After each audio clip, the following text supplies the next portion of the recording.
ezyZip. How to open password-protected PDF file.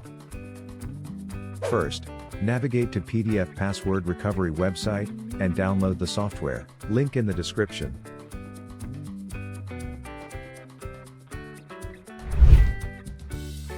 Run the installer and follow the instructions. Next, open AccentPPR and load your password-protected PDF. Follow the prompts. Click on the Finish button. Watch as the software sniffs out the password. Once the password is recovered, use it to open your PDF. Navigate your browser to Online PDF Password Unlocker, link in the description. Click on Add Files to upload your locked PDF.